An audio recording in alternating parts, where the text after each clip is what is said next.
Shalom, shalom, Jerusalem. Peace be to you. When Messiah comes to take us home, may his praise be found in you.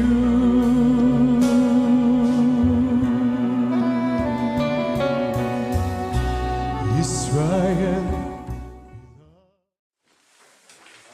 Alright, Shabbat Shalom again. Shabbat Shalom. And Shabbat Shalom to those who will hear this with us shortly. I want to talk about today, the message is called A Famine is Coming. It's interesting, I've been working on this message for several months and wanted to give it. I was going to actually give it right before I went to Africa, and I didn't have opportunity. I didn't really even have it all together. And with many things going on, even the Torah reading today that happened to fit this perfectly. I'm going to be reading right before what we were reading in the Torah reading in one of our scriptures. So we'll see. But I know in the first world, we see prices of food going up and we see different things, but I don't think we really see the famine that's coming. You know, there's been famines in the world before. We're going to read about famines in Scripture. But the last year or two, and particularly this year coming, they're predicting very, very grave famine that will be coming. There's been in the Horn of Africa, they said the worst famine they've had in more than 100 years. And literally, to us, like I said, it may hit your pocket more. Like here in Israel, the one of the new men that's in the government started doing something good. He brought bread prices down 4%. Hey, better down 4% than up 4%. But in the bottom line, at the end of the day, if you're paying 4 shekel 80 akarot for a loaf of bread, or you're paying 4 shekel 99 akarot for a loaf of bread, it's not going to make that much of a difference. But I'm talking about areas where people are dying, where they don't have food, where they're starving to death, and literally, as we'll see in the situation in the Bible, that it can get a grave situation when these things happen.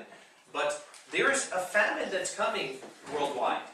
It's not just something that will stay in the third world, but as we're going to see here, as you're living in a global world the way we have, in a global economy, and everything is on same-day inventories, when that global economy falls, and I've talked about this many times, that when you look at the beast in Daniel, it's one beast, but it's made of gold, and then silver, and then bronze, and then iron.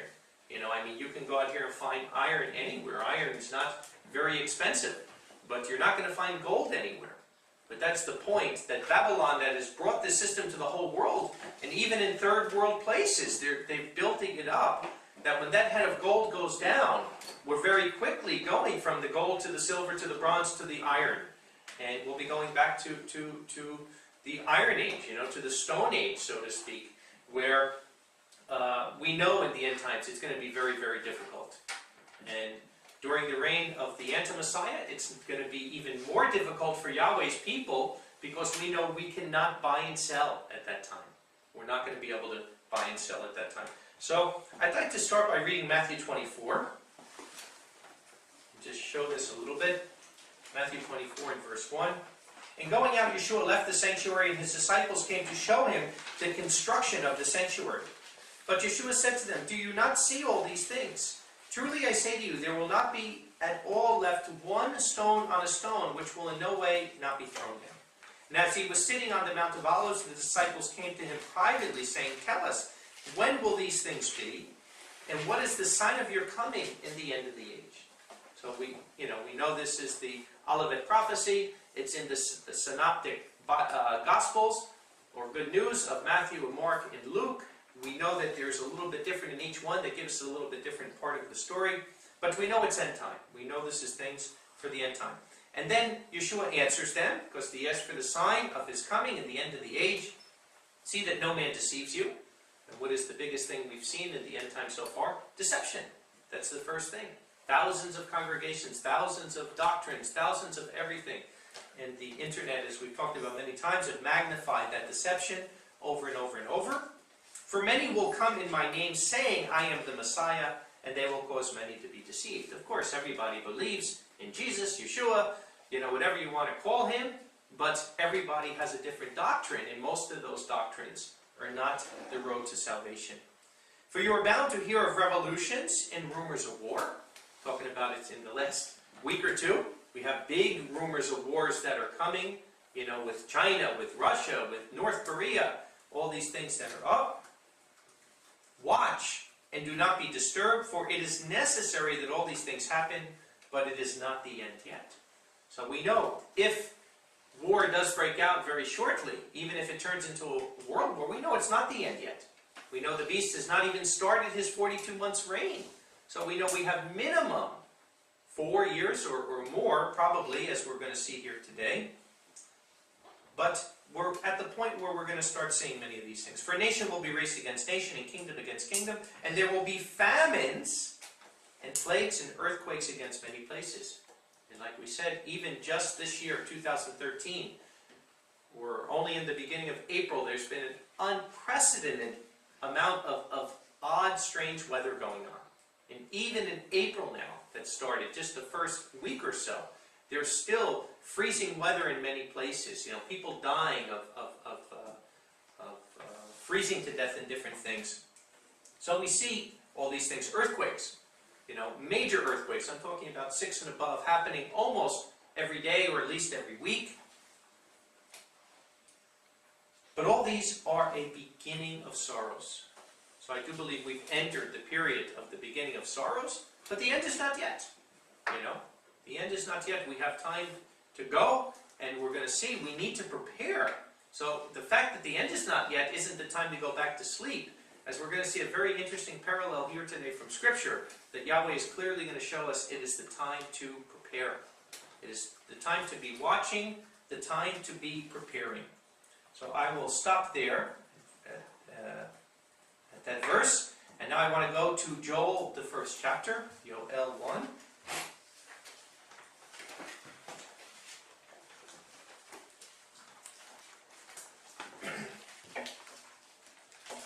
I'm going to start at verse 4.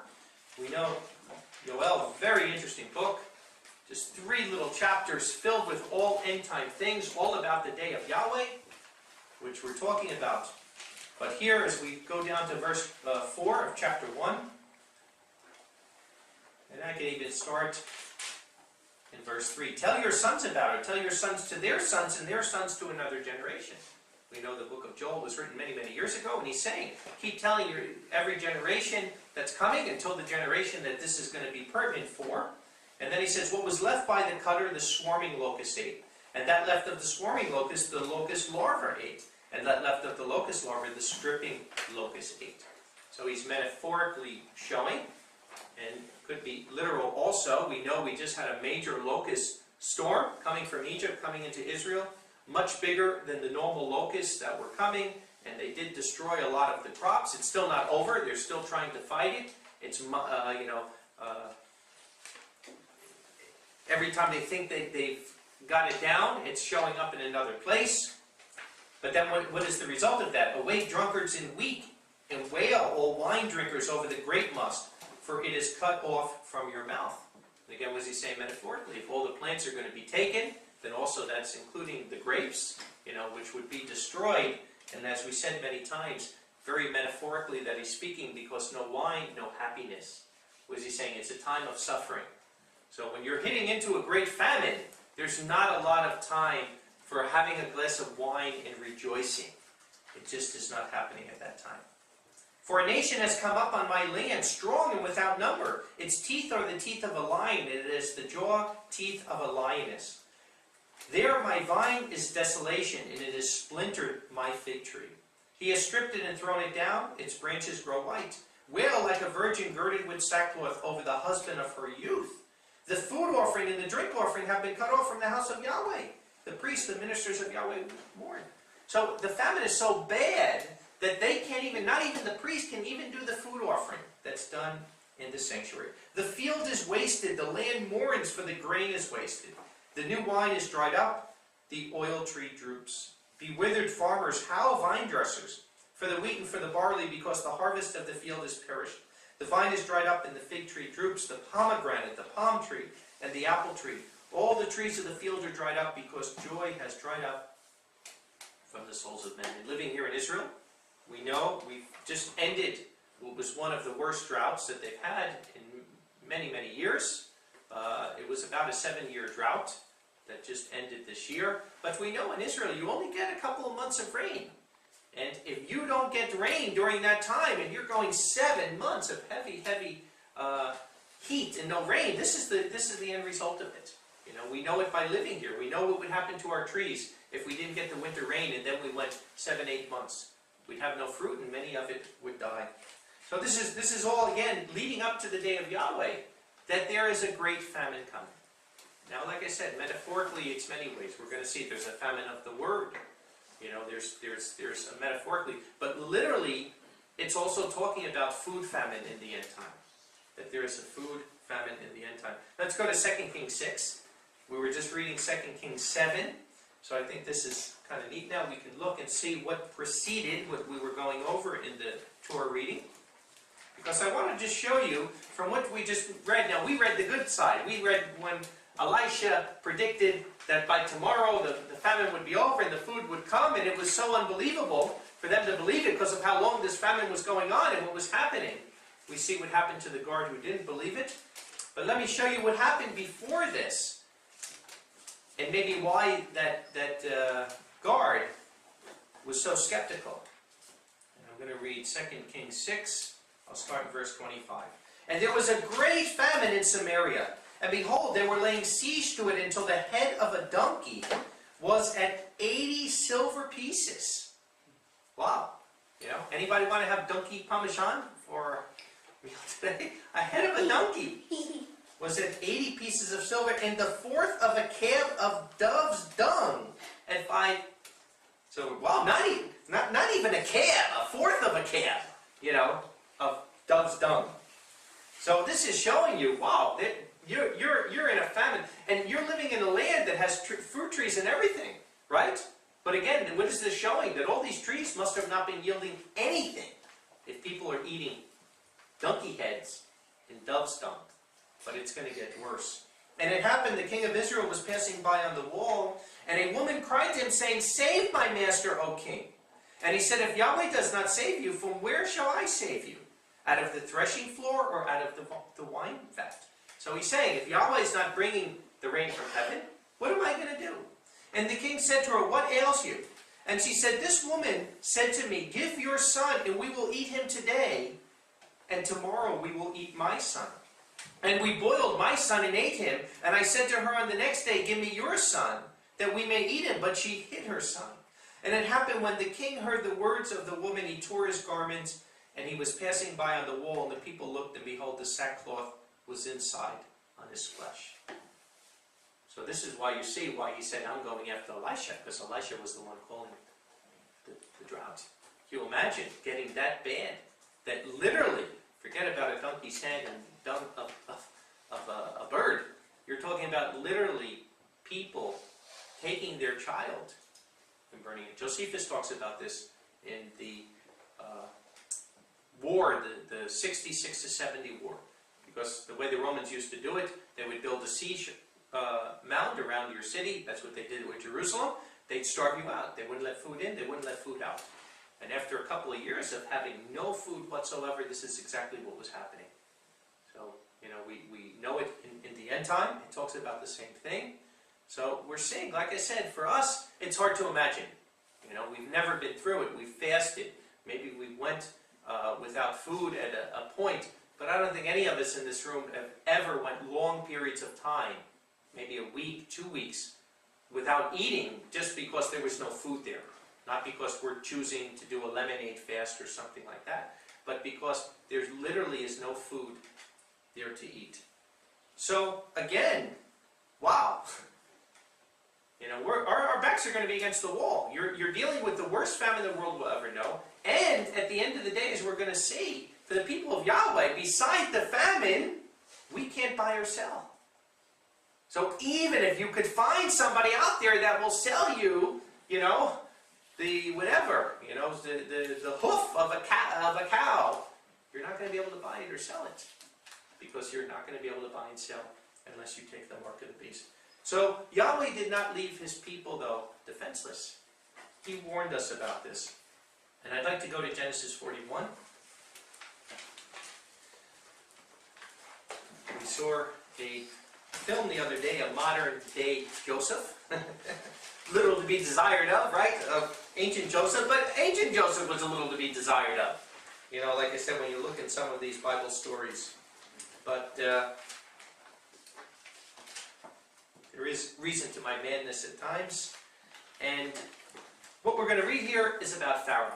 Because Pharaoh's dream, we're going to see from Scripture, something that we call twice speak. Whenever you see that repeated twice, it's always showing a second fulfillment somewhere.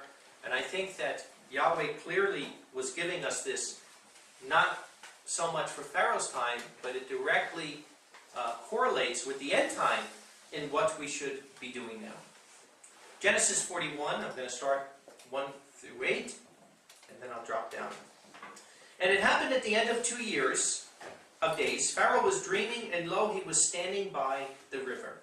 And behold, 7 cows were going up from the river, beautiful of appearance and fat of flesh, and they were eating in the reeds. And behold, 7 other cows were going up after them from the river, evil of appearance and lean of flesh, and they were standing beside the cows on the lip of the river. And the evil appearing and lean flesh cows were eating the 7 cows of beautiful and fat appearance, and Pharaoh awoke. And he slept and dreamed a second time. And behold, 7 ears of grain were coming up on one stalk, fat and good.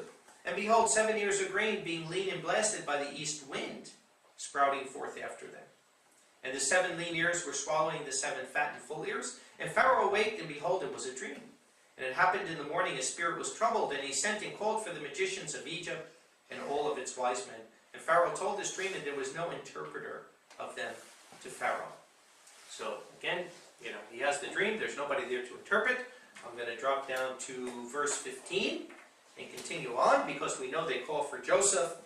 And Pharaoh said to Joseph, I have dreamed a dream, and there is no one to interpret it. And I have heard about you, saying, you hear a dream to interpret it. And Joseph replied to Pharaoh, saying, not I. Elohim will answer the peace of Pharaoh. And Pharaoh said to Joseph, in my dream, lo, I was standing by the lip of the river. And behold, 7 cows were going up from the river, fat of flesh and beautiful of form, and were feeding in the reeds.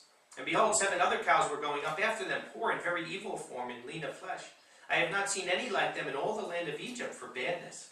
And the cows, the lean and the evil, ate the first 7 fat cows. And they went into their stomachs, and it could not be seen that they had gone into their stomachs. And their appearance was as evil as the beginning, and I awoken. And I looked in my dream, and behold, 7 ears of grain were coming up on one stalk, full and good. And behold, 7 ears withered, lean, blasted by the east wind. The word is kadima, if there is any correlation, sprouting forth after them.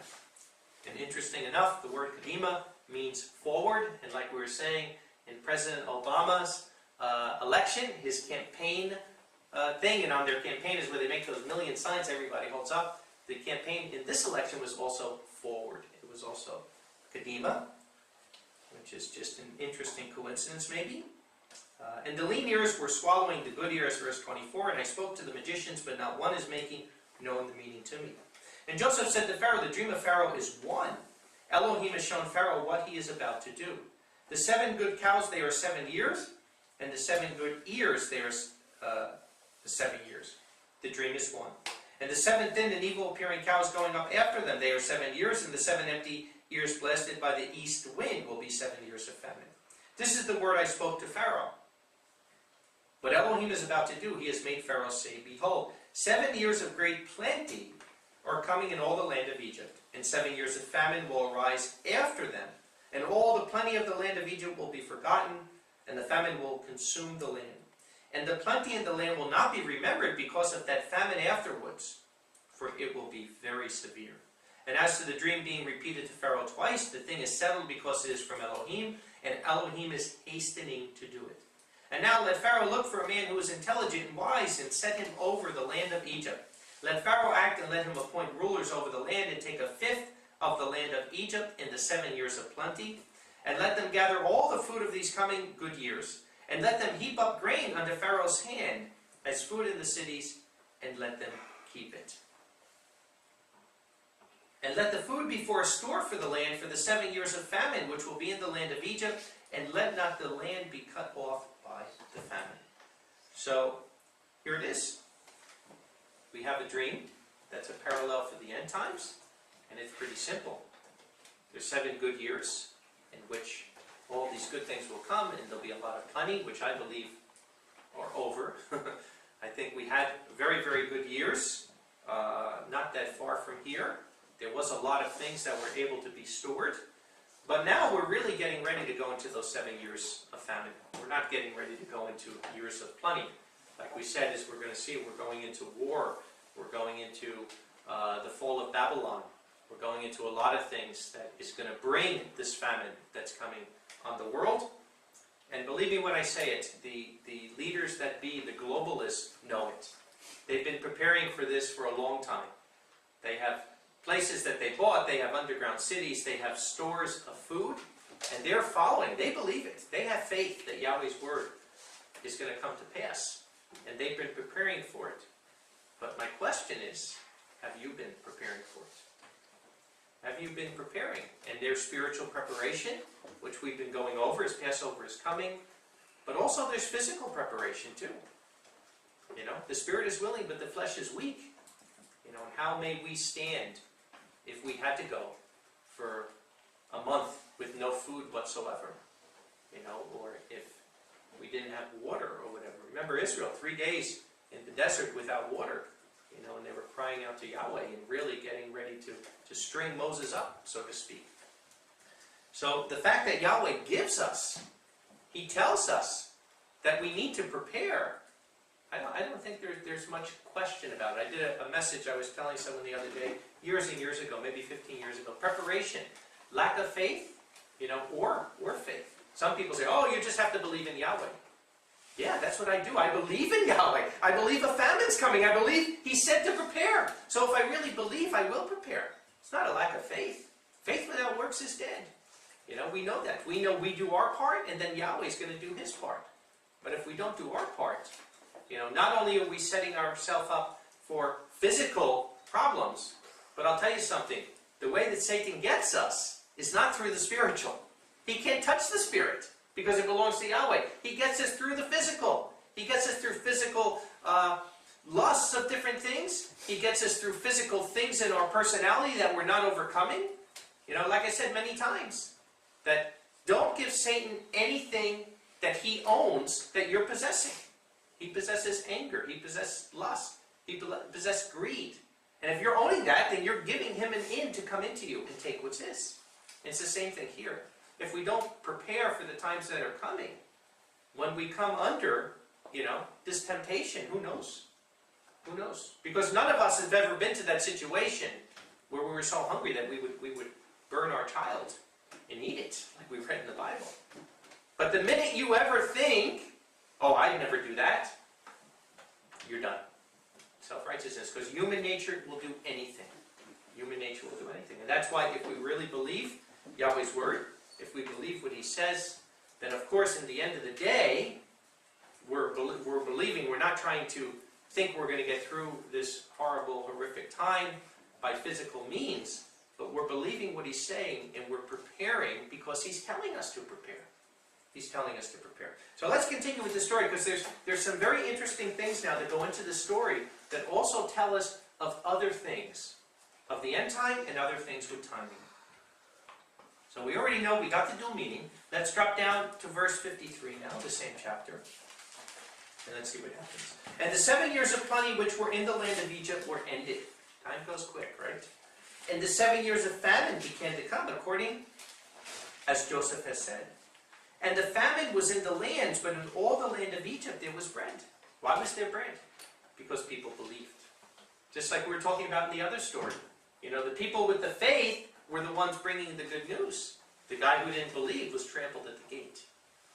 So, what side will we be on? There was bread in Egypt because the people believed. And all the land of Egypt hungered, and the people cried to Pharaoh for bread. And Pharaoh said to all Egypt, go to Joseph. What he says to you do. And the famine was on the face of the land, and Joseph opened all that which was in them and sold to the Egyptians. And the famine was strong in the land of Egypt, and all the earth came to Egypt to buy to Joseph for the famine was strong in all the earth. And I believe that Yahweh is giving us here a parallel for what's going to happen in the end time with the New World Order, with the global government. Because what we're seeing here, this global government is causing this famine. It's not something that's an accident. They're causing the famine, and they're causing it for a reason. Because they know, number one, is we're going to see exactly what happens with Joseph. As long as people are independent, you can't control them. But we're going to see little by little exactly how Pharaoh controlled not only Egypt, but controlled all the world through a 7-year famine. So now what happens next? Two years are over, right? We go through 2 years of over, and it's bad, but it's not the worst. People still have some money, as we see. They're still buying the grain. But it's still, there's a famine. They can't get it on their own anymore. All the resources are cut off. So at least the people that had some resources, they're able to get some. And now after the first 2 years of the 7-year period, what happens? Joseph is revealed. Joseph is revealed to Israel in the 3rd year of the 7-year cycle. Let's go to Genesis 45 and see this.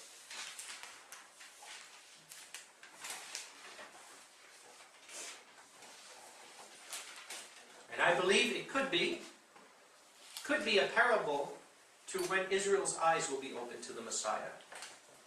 Verse 1 of Genesis 45, and Joseph was not able to control himself in regard to those standing beside him. And he called out, cause every man to go out from me. And no man stood before him as Joseph was making himself known to his brothers.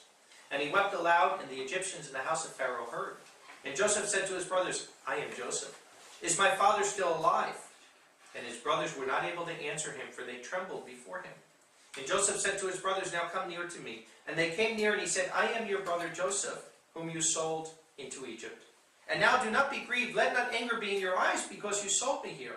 For Elohim sent me before you to save life.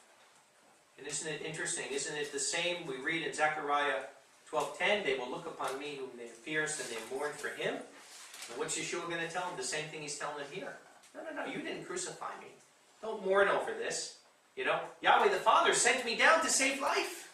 That's exactly the reason why I had to come down to die. But his eyes will be opened. Scripture says it to Judah at a certain time. And then verse 6, for the famine has been in the midst of the land for 2 years. And there are still 5 years in which no plowing and harvest will be. So will Yeshua be opened to the nation in the 3rd year of the 7? Maybe there's a good indication as we read this. And Elohim sent me before you to put a remnant in the land for you and to keep alive for you a great deliverance. And now you did not send me here, but Elohim. And he has placed me for a father to Pharaoh and for a master in all the house and a ruler in all the land. Hurry and go to my father and say to him, so says your son Joseph, Elohim has placed me as a master to all Egypt. Come down to me, do not delay. And you shall live in the land of Goshen, and you shall be near to me, you and your sons and your sons' sons and your herds and your flocks and all you have.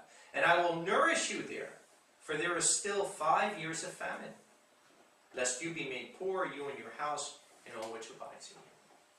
So we see he's revealed to them. We know that Goshen in Scripture is a type of the Promised Land. We can look in Exodus 8.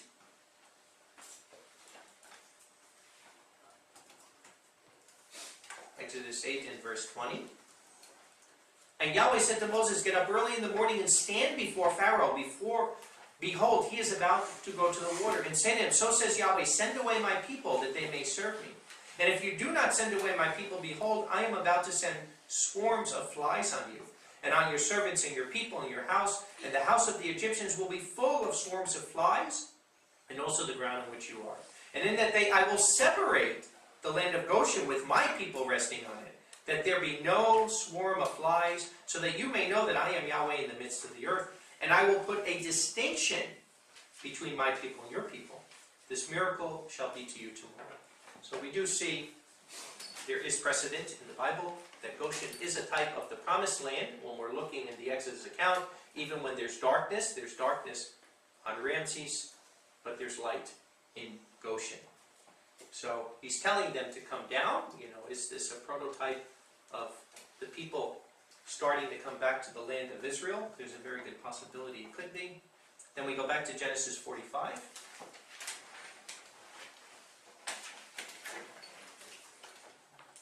In verse 21 and 22. And the sons of Israel did so, and Joseph gave wagons to them according to the mouth of Pharaoh, and he gave provisions to them for the way. He gave to all of them, to each, changes of clothing. He gave to them changes of clothing. What do we know in Revelation 7, right? Who is this great multitude that comes out of tribulation? They're the ones who have washed their robes in the blood of the Lamb. We know also from Exodus 28 that the priests were given new clothing when they entered the priesthood. And you shall take to yourself your brother Aaron and his sons with him from among the sons of Israel, for him to serve as priest to me. Aaron, Nadab, Abihu, Eleazar, and Ithamar, the sons of Aaron. And you shall make holy garments for your brother Aaron, for glory and for beauty. And you shall speak to all the wise-hearted, whom I have filled with the spirit of wisdom, and they shall make the garments of Aaron to sanctify him for his serving as priest to me. So we see, whenever we see this, that new garments are given. You know, it is an indication of priesthood. We see the same thing in Revelation 19. In verse 7, let us rejoice and let us exalt, and we will give glory to him, because the marriage of the Lamb came, and his wife prepared herself. And it was given to her that she be clothed in fine linen, pure and bright, for the fine linen is the righteousness of the saints. And he said to me, blessed are the ones having been called to the marriage supper of the Lamb. And he said, these words of Yahweh are true. So we see here an indication that they're getting new clothing. They're believing in Messiah. He's being revealed. And they're getting new garments. And then what happens? He comes to Israel. The sons come to Israel. And we see in verse 26, and they told him, saying, Joseph is alive. Joseph is alive. Verse 28, the same thing. And Israel said, it is enough. My son Joseph is alive. I will go and see him before I die. So what is it showing? That if Israel is going to get new clothing, they have to believe in the resurrection. You know, Messiah ben Yosef, Messiah ben David. And it's a point now where Israel is believing. Israel is believing. Joseph is alive. Now, here it is. You know, he could have been like the third sergeant at the door, right? And said, no way. No way can Joseph be alive. How can Joseph be alive? But no, he believed. He believed in the resurrection. Joseph is alive. He said, that's enough. That's enough. That's all I need to hear. I'm going to go. I'm going to follow. So will it be many of the people that are in the nations, many of the Jews at that time, when they hear the Messiah is in Israel, will they say the same? It is enough. We're going to the land. Will it be the beginning of the regathering, the beginning of the coming back? And possibly in the third year. But there's still 5 years left now. There's still 5 years left. So let's look at the rest of the story from Genesis and see what else it tells us. Because remember, it was Babylon and this whole New World Order that created this famine, because that's their plan. Their plan is to enslave every man, woman, and child on the planet. So let's look at what's done next. Genesis 47 and verse 12. This is now the third year. And Joseph nourished his father and his brothers and all his father's house with bread for the mouth of the little ones. And no bread was in the land, because the famine was exceedingly severe. And the land of Egypt and the land of Canaan were completely burned up from the famine. And Joseph gathered all the silver found in the land of Egypt and in the land of Canaan in return for the grain they were buying. So now in year 3, all the money is gone. So again, remember we said, you know, try to be wise. Right now we already see they're confiscating people's money out of the banks. You know, so maybe you put it in your mattress.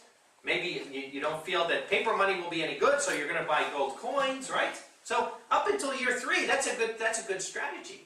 But in year 3, that's it. Money doesn't help you anymore. After the third year, and we're going to see why.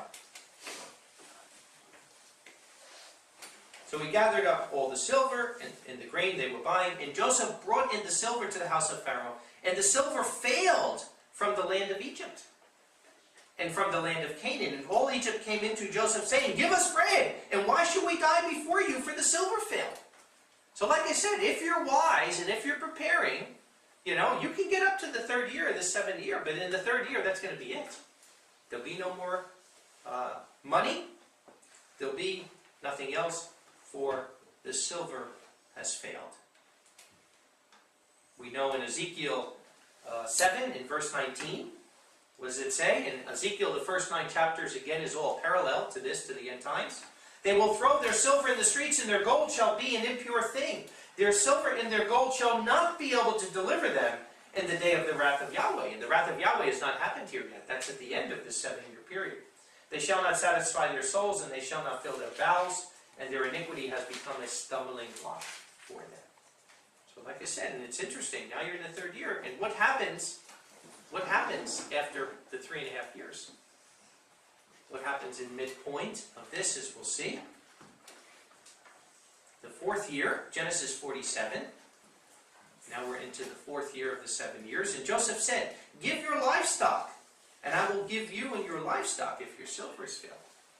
So now anything you have left, maybe people's children, they'll be selling. They're already doing it today.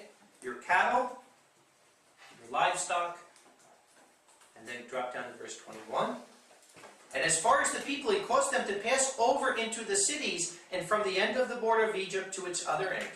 Only he did not buy the land of the priests, for Pharaoh had appointed a portion for the priests, and they usually ate their appointed portion, which Pharaoh gave them. For this reason, they did not sell their land.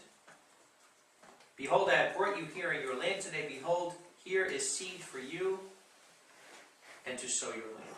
So interesting enough, the only people during this time that are being protected are the priests. They're the only people that aren't paying this 20% tax. They're the only people that's not having it confiscated.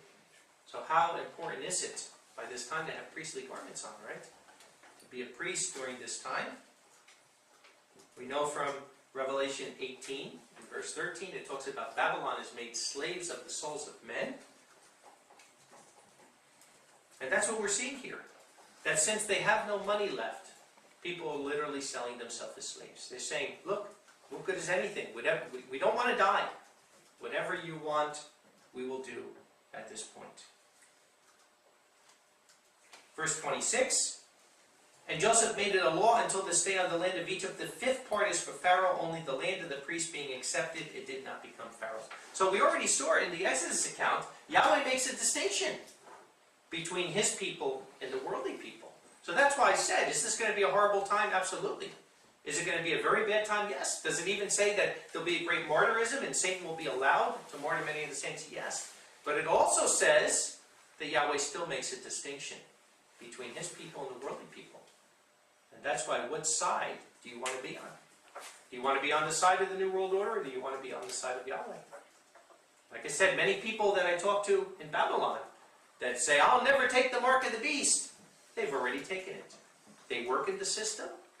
They live in the system. They watch the movies of the system. They go on all the internet things of the system. You know, all their friends are friends of the system.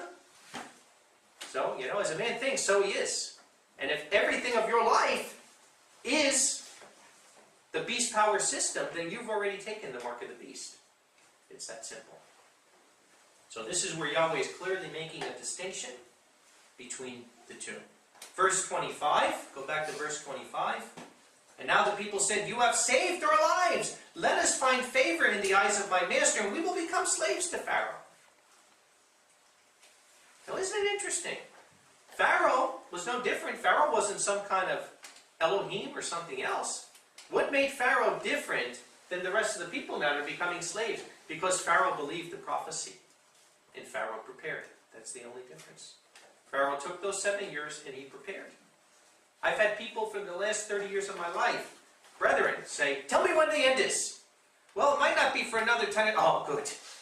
Then I can stay in the system. I can be in the system. Just let me know 6 months before it's going to come, and then I'm going to try to get myself together. It ain't going to work that way. Like I said, I got a message I'm going to give at Pesach on justification, sanctification, glorification. And it's not something you work up like a light switch. It's something you clothe yourself on. It's something you live one way or the other. now we're entering this time. We're entering this time of worldly famine and famine of the word, both sides. So we need to prepare. We need to be preparing physically as well as spiritually. So the people now in the 4th year, they become slaves. But there's still, 3.5 years left at this point. There's still 3.5 years left of this 7-year famine. If we go to Revelation 13, isn't it kind of interesting the parallel we see of Revelation 13 to what we're reading here? Because, as we just read in Genesis 47:25, the people welcomed the slavery. They were happy. They were happy for the fact that Pharaoh was able to give them food. Now, my question is, when Pharaoh was saving all this food up for the 7 good years, why didn't he tell anybody? Why didn't he tell them in Canaan? Why didn't he tell them in other places? Why did they send out? There's going to be a famine in the world. Everybody save food. The same way why the New World Order isn't telling you to prepare. Because they want to enslave you. They want to enslave you. And the best way you can enslave people is by taking everything they own away, having the bank system fail, everything else, and then, like a little mouse, give you a morsel of foods if you obey what they said. And if you don't obey, like we saw, what's going to happen? They pop the cyanide chip, that's in your hand. Revelation 13 and verse 5. And a mouth speaking great things and blasphemy was given to the beast, and authority was given to him to act 42 months. So isn't it interesting, in Joseph's dream, exactly halfway through the 7 years is when the enslavery of the people came. And here in Revelation, what does he say? He's going to act for 42 months. That's 3.5 years. The same thing.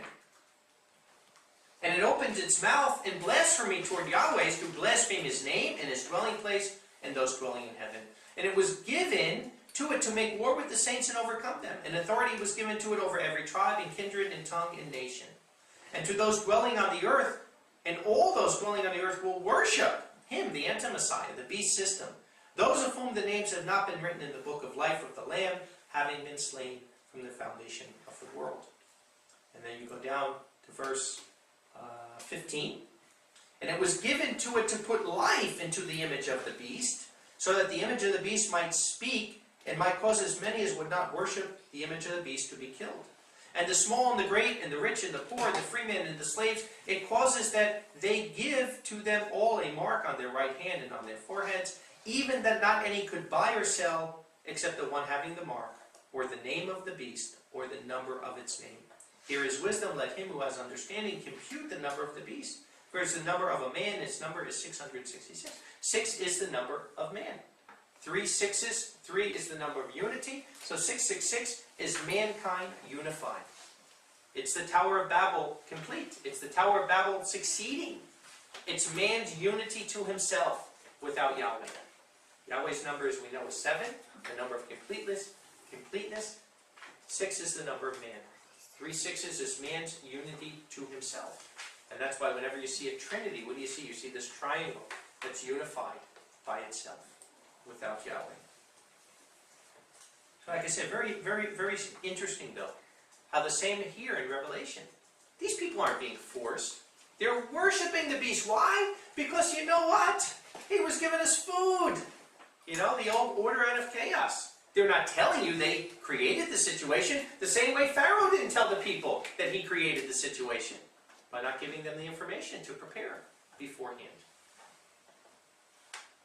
Back to Genesis 47.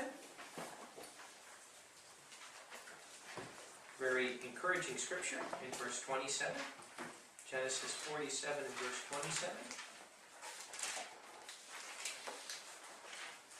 And Israel lived in the land of Egypt, in the land of Goshen. Like we said, Goshen is a type of promised land. It's separated. And they owned in it, and were fruitful and multiplied exceedingly.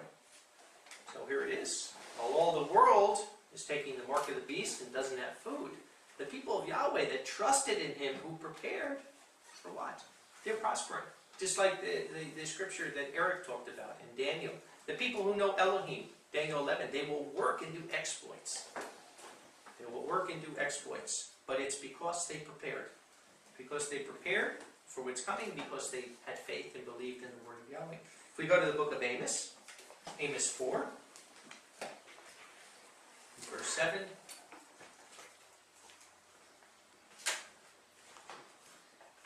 It says, "And I have also withheld the rain from you when it was yet 3 months to the harvest. And I caused rain to fall in one city, and caused it not to rain on another city. One piece was rained on, and the piece where it did not rain was dried up." We see that here. You know, there's times where it will be pouring, raining here. We go 10 minutes outside our place, and there's no rain. So Yahweh clearly shows that in this day, you know, He can have rain come in one place and rain not come on another place. So for His people that are trusting in Him, for His people that are being obedient, for His people that are not being part of this worldly system, Yahweh will care for them. But like I said, believe me, for somebody who's been out of the system for almost 15 years, it ain't easy. It ain't easy to get out, and it ain't easy to stay out. And it takes a long time to fight it. And if you're not going to do it, you cannot do it overnight. If the system collapses tomorrow, and people are 99% dependent on that system, they will do anything. When the little radio comes on, you get that little beep, beep. This is the emergency broadcast system. Everybody stay in your house and listen for what we're going to tell you next. You know, and they'll listen. They'll do whatever it is. Whatever they need to do to get on that bread line, to get money to get their medicine. Most people are on, you know, medicines that they have to get. So they know this is something that's been planned for a long, long time. And now we're in the end. We're in the end of this last generation. And if you are part of that system, if you are dependent on that system, you're going to have trouble. You're going to have big trouble, and you're going to risk not being one of the ones that Yahweh is raining on your city, but being on the other side, where they're taking the mark of the beast. Amos 8, 11 and 12. "Behold, the days are coming, declares Adonai Yahweh, that I will send a famine into the land. Not a famine for bread nor thirst for water, but rather a famine for hearing of the word of Yahweh. And they will stagger from sea to sea and from north even to east. They shall roam about to seek the word of Yahweh, and they shall not find it." I also say that this message will go to many thousands of people all over the world. If you're one of those fence sitters right now, you know, you're not always going to have the word of Yahweh to hear. You're not always going to be able to have the internet to go on to hear it. You know, you're not always going to have congregations to be in. So while you have this word now, take advantage of it. Take advantage of it. Read it every day. You might not have a physical Bible. Remember, you know, it's only a few hundred years that the printing presses came. Most people throughout time did not have their own personal copy of a Bible. It would only be in the synagogue or in the sanctuary of Yahweh. And the fact that we have it now, shame on us if every day we're not taking advantage of that. If we're not reading it. Because once you read it, it's in your memory bank. It's like a computer. You're putting it in there. And just like we read about in the underground congregation, when your Bible's taken away, it'll be in your mind, and the Holy Spirit can bring it into remembrance. So even if you think you can't remember, you're not going to have to remember. The same way Yahweh says, you'll go before kings and governors. Don't think what you're going to say. I will put the words in your mouth. But He can't put what you don't have. And that's why it's important that every day we need to be in the Scriptures. Amos 8, go back to verse 9 and 10. "And it shall be in that day, declares Adonai Yahweh, that I will cause the sun to go down at noon, and I will darken the earth in the light of the day. And I will turn your feast to mourning, and all your songs into dirge, and I will bring up sackcloth on all loins, and baldness on every head. And I will also make it like the mourning for an only one, and the end of it shall be like a bitter day." So praise Yahweh. Praise Yahweh. You know, like I said, in these end times, He's opened up again in Jerusalem a feast where His people can come and go together. And for the thousands of people that have been with us at the feast here in Jerusalem, you know, over the last 10, 11 years, it's changed many people's lives. And for people thinking about it, come, because we don't know.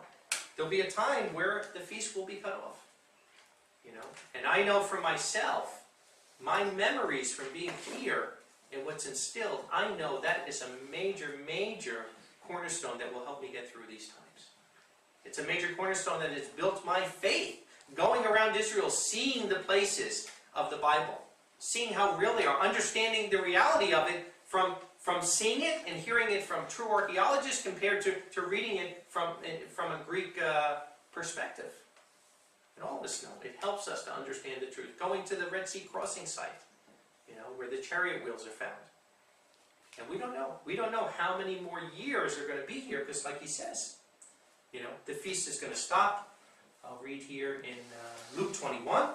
Let's read about what's going to happen, unfortunately, in Jerusalem in these days ahead. Luke 21 and verse 12. Because it's not going to be memories of Babylon that's going to get you through the end time. And it certainly is not going to be memories of Babylon that's going to build your faith. It's going to be memories of truth. It's going to be solid, solidifying with other true believers that are filled with faith. That's the thing that's going to help you. Luke 21 and verse 12. But before these things they will lay hands on you and persecute you. And they will deliver you to the assemblies and the prisons, and they will bring you before kings and governors because of my name.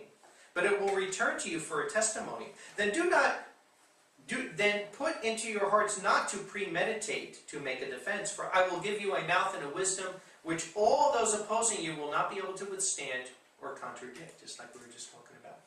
And your parents and your brothers and your relatives and your friends will betray you, and they will kill some of you. And you will be hated by all because of my name. And a hair of your head shall in no way perish. By your patience you will gain your souls. And when you see Jerusalem being encircled by armies, then recognize that its destruction has come near. Then let those in Judea flee to the mountains, and those in the midst let them go out. And those in the villages let them not go into her. For these are days of vengeance, when all things which have been written are to be fulfilled. And as now we're going up in a few days up to Jerusalem for Pesach. We should really think about that, because you never know when it might be the last time. It might be because of this happening, or it might just be because we might not be here. But we should appreciate every single time that Yahweh allows us to partake with His set-apart feasts and His set-apart city. So, how long before this happens? Definitely Joseph's dream is a parallel. There's great things in here as we're learning today. But how long? Does the Bible give us any indication on how long it could be before we can be looking at that? Well, what I'd like to do is I'd like to read something, a little article first, and then I'd like to go in a couple of scriptures. Because, again, no man knows the day or the hour, and I don't think Yahweh purposely doesn't want us to pinpoint exact dates in anything, because all it does is help us to delay then, if it's not close. But Yahweh definitely, with many things, gives us signs, and He gives us indications so that we can prepare. Because with something like this that's so important, how could He not give us an indication? Because then we wouldn't know when to prepare. Because if you prepared 80 years ago, everything you prepared would have brought it away. Well, your food and everything, or whatever else you're preparing. So you need to know. So I'm going to read, this is an article just coming out in the last couple of months, and it talks about an early warning for a famine in 2013. It says, in 2011, according to the United Nations, some 12.4 million people in Ethiopia, Somalia, Kenya, and Djibouti were affected by chronic hunger, and tens of thousands of people died from starvation. Working jointly with Africa's corrupt dictators, these multinationals aim to liberate the land from Africans, just like the 19th century scramble for Africa. But will they really liberate Africa from the scourge of hunger, famine, starvation, and poverty? And again, why is Africa not allowed to sell their goods on the open market? Because Africa is controlled by the New World Order, as anywhere else on earth is. But Africa is a very fertile place, but the food will be controlled as it is today. If you live in Africa and you have thousands of acres of land, you can't just say, you know what, I'm going to plant coffee here and sell it to these people over here in Chicago. They won't let you. They say, no, we'll allow you to plant tea, and we'll give you 10 cents for every whatever, every 1,000 kilos. Like I said, we met people there. They put their baby on their back. They'd work 10, 12 hours in the field to make maybe 25 cents, 50 cents in a day. So that's the way it is. And then it says here, the rest of the article says, 2013 as a year of catastrophic global food crises. Scientists are predicting that 2013 will be a year of serious global crises, with significant food shortages and price hikes. The crisis is triggered by recent droughts in the main grain-producing countries, including the United States of America, Russia, and Australia. According to the U.S. National Oceanic and Atmospheric Administration, 80% of the U.S. has undergone some drought or abnormally dry conditions last year. This has resulted in significant loss of corn, wheat, soybean crops, and is expected to reduce exports of grain and trigger increased prices on the global commodity markets. The crisis will inflict the double whammy on the food importing countries of Africa.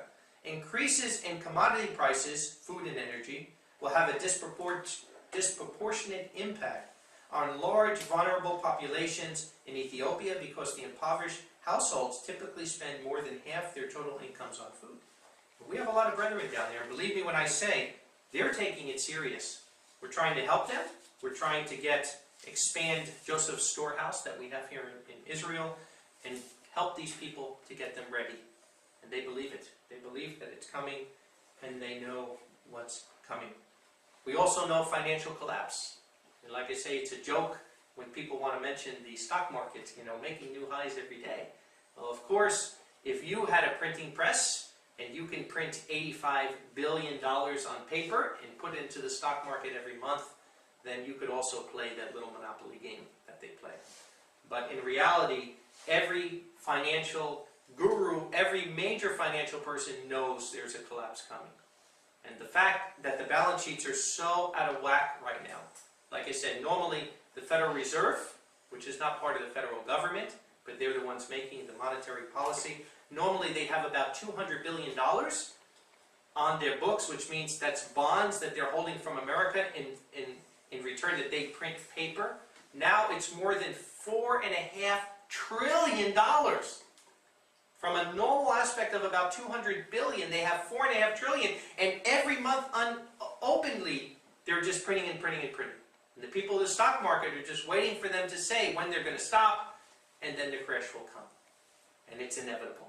It's inevitable. And anybody who thinks it's not, I have a bridge to sell you in Brooklyn if you'd like to buy it also. Because believe me when I say it, there is a great financial collapse, and it's not that far away. World War III, we know also. It's not that far away. We don't know. It could be in days or weeks, or it could be in a year or two. But we know we are in a different time now. We know where these things are going to come together, and probably the financial collapse and the war and the famine will all come together because one brings the other. The same as we see in the time of the Exodus. That if you have water turning to blood and all the fish that are dying, and that's going to bring flies, which is going to bring disease, and all these things multiply one on top of another. We see the same thing today. We see that the famine in the last couple of years has been growing worse, and this year they're expecting it to be the worst. Food supplies to be getting less. And as we said, it's not like it was before. Most people are not growing their own food. Most people do not have storehouses of this. So even if it was just a hurricane or something, what happens? Boom. Within 24 hours, stores are completely out of everything. And that's why, if we believe in Yahweh, it's only wise that we prepare. Not just for ourselves, but for other people out here. As we were saying, what's going to happen if we're here in Israel as this crisis happens, when our brother Judas come into faith? We for years, we had a homeless ministry. And before we would ever give a Bible or preach to the people, we'd always fill their belly first. We're not going to hold them hostage and say, I'm only going to give you a sandwich if you let me tell you this Bible scripture. No. We bring them nice, hot sandwiches, good, fresh cold cuts, and after their belly is full, then they're appreciative and they say, hey, tell me, do you have a Bible? I want to hear more. But to a hungry person, the physical is going to come before the spiritual. So we have to think the same way. If we love other people, then we should be preparing for them as well for us. Ezekiel 3:17. Ezekiel 3:17 says, Son of man, I have made you as a watchman for the house of Israel, and hear the word of my mouth, and warn them from me. I have made you a watchman for Israel. And like we said, one of the things that Yahweh and Yeshua in the New Testament told us to do is watch. That's why we're watching world events. That's why we're watching for all the things he said. But also, beside physically looking, a watchman also tells time. A watchman tells time. So what time does the Bible indicate to us? Give us some sort of possibility. Let's look at a scripture to see. Isaiah 29 in verse 1 and 2.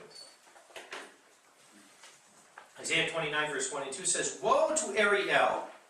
Interesting, the only time in scripture that Jerusalem is ever called Ariel. Ariel means lion. Is an indication of the closeness to the Lion of Judah, coming back to reclaim the city. Woe to Ariel, the city where David camped. And year to year, let the feasts run their circle. Why are we doing that? We're having year to year and year to year. We said there's a point where the feast will run its circle. There'll be no more feasts in Jerusalem. Those in Judea flee to the mountains. Then I will compress Ariel, just like we said, when Jerusalem is encircled, compressed by armies, and there will be mourning and sorrow, and it shall be to me as to Ariel. So Yahweh tells us pretty clearly, let the feasts run their cycle. What is he talking about? We know that the calendar is a solar-lunar calendar. The months go by the moon, and the moon cycle is 235 months. It's a 19-year cycle, and then it repeats itself. So this current moon cycle runs out in 2016. 2017 starts a new cycle. It's interesting because that year 2017 keeps coming up over and over and over again. A lot of interesting things with 2017. The other thing is 2016, 2015 to 2016 is a sabbatical year.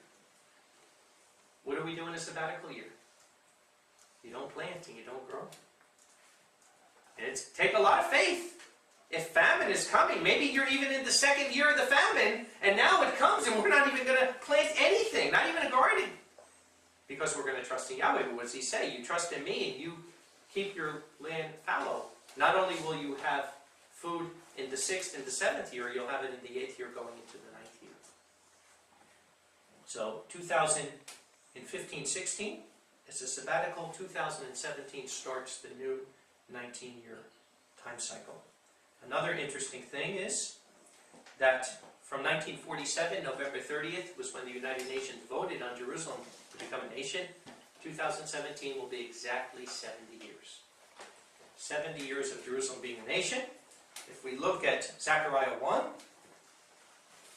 now, although it's been a great blessing for Jerusalem to be a nation again, it's been a great blessing for us to keep the feast there, but I think all of us will admit it's been no picnic.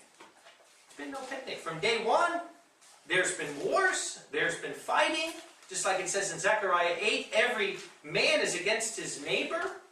And you can't say, if you look at Jerusalem today, that Yahweh's blessing has really been there.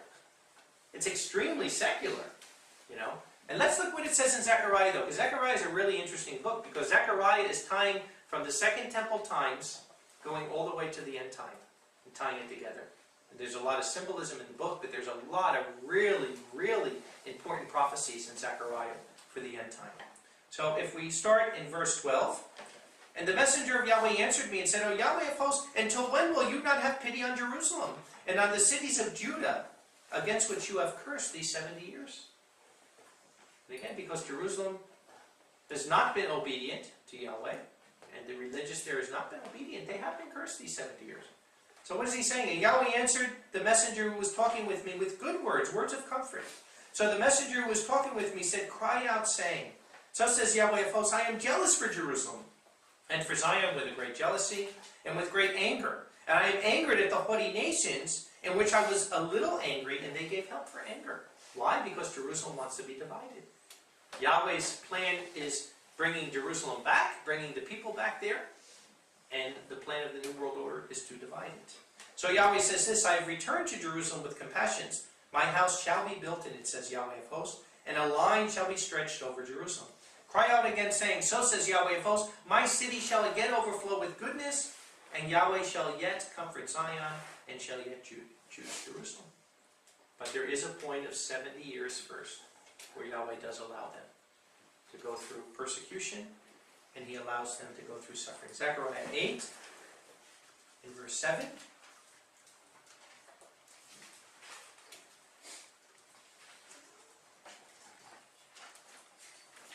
So says Yahweh of hosts, behold, I will save my people from the land of the rising sun and from the land of the setting sun. And I will bring them, and they shall live in the midst of Jerusalem. And they shall be for a people to me, and I will be their Elohim in truth and righteousness. Didn't we read in Joseph's dream? During the 3rd year, that's when the people from the nations start coming back to the land.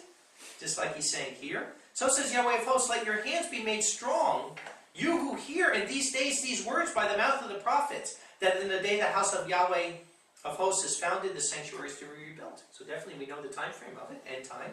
For before those days, the days we're living in now, there was no payment for man, nor was there payment for animal, and there was no peace to him from the adversary who went out or came in. For I sent every man a man against his neighbor, exactly like we're seeing today. But now I will not be to the remnant of this people as the former days, says Yahweh of hosts.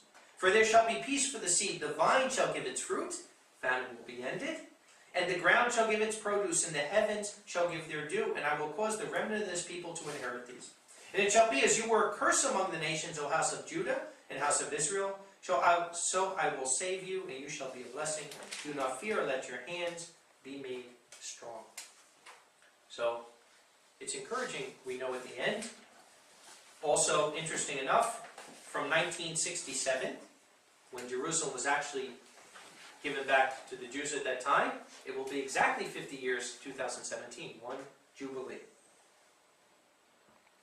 And also from 1917, the end of World War I and the Balfour Declaration, the very first paper that was set out to make a state of Israel again, will be exactly 100 years, 2017. So it's kind of interesting when you look at this generation will not pass, and like we said, there's several ways you can rule a generation. 2017 fits 3 years of that. It fits 70 years for Israel being a nation. It fits 50 years, a jubilee for Jerusalem being in the hands of Judah, and it fits 100 years from the time of the Balfour Declaration, the first time that Israel was set out to be a nation again. So I think these things are interesting to look at. We're not predicting, but we're watching. We're watching. And as we see many of the things Yeshua talks about in Matthew 24 coming to pass, I don't think anyone can deny we are at least in the beginning of sorrows. We're at least in the beginning of sorrows, and we may be very, very close to be going into these last 7 years of famine. Great famine is coming. It will not start so bad. Like we said, the first couple of years, for those who are pretty smart, they'll be able to use some of their money, and it will be better than the people who have nothing. But we know, like we said, by the midpoint of that 7 years from the dream in Pharaoh, the money was all done, the people became slaves, exactly like the mark of the beast in Revelation 13. We must heed Joseph's warning and prepare now. Yahweh put that in there. There's several chapters on a pharaoh, a pagan pharaoh from Egypt. One little dream. And we have several chapters. We have 5 or 6 chapters all dealing with this situation. And there's good reason for it. Because in the end time, it can be life or death. And we don't want to allow the physical to take away the spiritual. So if we believe Yahweh, I believe that we should be preparing, and like I said, not just for ourselves, but for our brothers and sisters. And, like I said, I have the responsibility and the opportunity to be helping our third world brethren, to be preparing the people in Africa, to be preparing the people in Philippines. As a matter of fact, our yearly budget in all these third world countries, they're taking 10% of their budget, all putting it aside for food.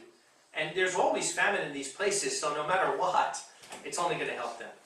Because, I've said in the very beginning, even when we started working with the third world brethren, I said I'm more than happy to help with everything, but the first thing we do is we make sure that there is nobody in the congregation that is hungry. We want to make sure the widows are taken care of, we want to make sure the orphans are taken care of, and we want to make sure that people have food. And then secondarily, and as just important, we take the good news to the world. But the first thing we do is we have to prepare. So like I said, for us that are not in that dire situation, it may not seem as urgent, but it is. But for these people, they understand it, because they're living in the hub of where it's happening. So, a famine is coming, but remember, after the famine is the feast, the wedding feast of Yahweh. And I think overall, although it's a serious message, It's a message of encouragement, and I think it really fits into the whole Passover message of spiritual preparation and physical preparation. So Yahweh bless.